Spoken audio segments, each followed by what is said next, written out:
One is the Commission on Appointments and another hearing. Thank you. Salamat po, Chair, at magandang hapon po sa lahat, mga kasama ko sa Senado at yung OVP family. Dalawang tanong lang po, Chair, para ngayong araw. Una po, I note that a huge chunk of the OVP's 2025 operations budget, 1.909 billion pesos, will be used for the delivery of socio-economic programs, such as one medical and burial assistance program. This supplements other healthcare programs of the government to assist indigent individuals and families. For 2025, 771.445 million will be allocated for the program. Sa loob niyan, 600 million pesos for medical assistance and 171.445 million for burial assistance, which are, Madam Chair, very similar to the medical assistance to indigent or financially incapacitated patients program o MAIF-IP of the DOH and DSWD's, Assistance for Individuals in Crisis Situations or AICS. Pangalawa, disaster operations, which aims to provide relief goods to disaster-stricken areas not commonly reached by other agencies.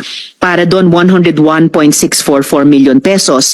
And is also similar doon naman sa disaster risk management program of the DSWD.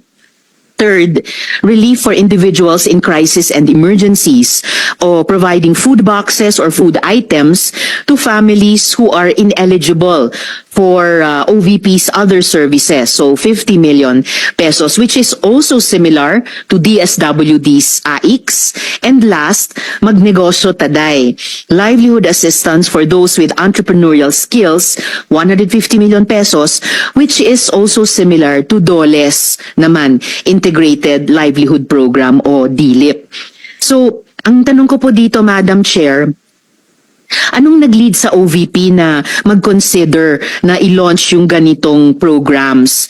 May ginawa bang studies para suportahan yung pagkakaroon ng ganitong programs na parallel naman sa katulad at existing programs ng iba't iba nating line agencies, Madam Chair? Yes, Madam Chair. Thank you. Noong ako po ay nangampanya, 3 lang po yung sinabi ko na plataforma. Una po, trabaho. Pangalawa po, edukasyon. At 3, mapayapang pamumuhay para sa ating mga mamamayan. Nung pumasok po kami sa Office of the Vice President, tiningnan po namin ang mga pinakamaraming requests ng ating mga kababayan. Una-una po, ang lagi po naming natatanggap na request ay medical and burial assistance. Pangalawa po ay financial assistance. Pangatlo, lagi silang humihingi ng tulong sa pagkain. At pang-apat, very recently, sa tali ng mga requests, no? Yes, sa tali ng mga requests is yung educational assistance na sinasabi ng mga kababayan natin. Sinasabi namin lagi sa kanila, libre naman yung public schools. Ngayon ay libre na rin yung higher educational institutions. Pero sinasabi nila nahihirapan kasi sila sa plete, nahihirapan sila sa pabaon ng mga bata at sa pagkain ng mga bata. Kaya meron kaming bago, ito yung educational assistance.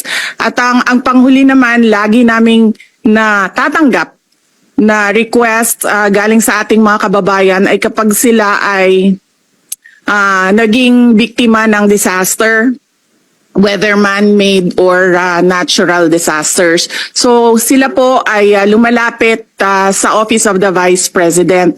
Totoo po, merong mga ibang local government units at ibang national government agencies na ganito po ang kanilang programa.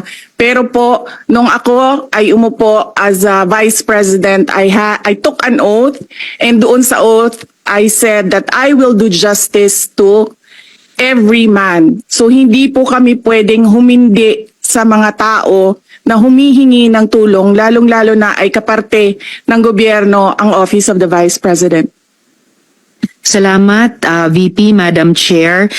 Sabi nga ng VP, Madam Chair, libre na yung public school, libre na rin yung higher education, bagamat ni-note nila na sinasabi ng mga nagre-request na nahihirapan pa rin sila sa ilang mga programs na nakalodge sa ilalim ng libreng edukasyon na iyan. Kaya nga kinonsider nilang mag-launch ng ganitong mga katulad na programs. Iko-consider ba ng VP na i-lodge na lang yung mga budgets nitong mga programa dun na lang sa mga line agencies natin, tapos mag-request na lang ang OVP ng allocation para in sync sa priorities ng executive department sa halip na magkaroon pa ng hiwalay pero magkatulad naman na programa, Madam Chair?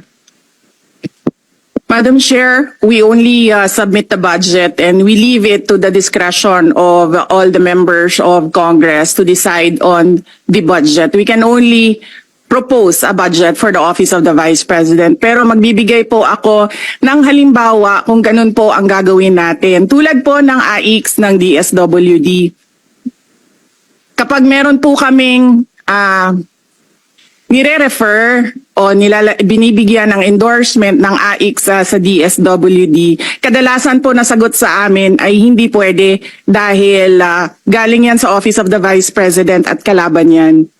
Minsan po, totoo yan na pupolitika ang assistance para sa ating mga kababayan. Kaya po, uulitin ko, ang mga tao naman kasi hindi sila tumitingin sa politika. Tumitingin lang sila na itong opisina na ito ay opisina ng gobyerno at pwede kaming humingi ng tulong doon. And so I go back to the oath that I shall do justice to every man, at kaya po kami nandito at kaya po kami merong mga ganito na mga projects sa Office of the Vice President.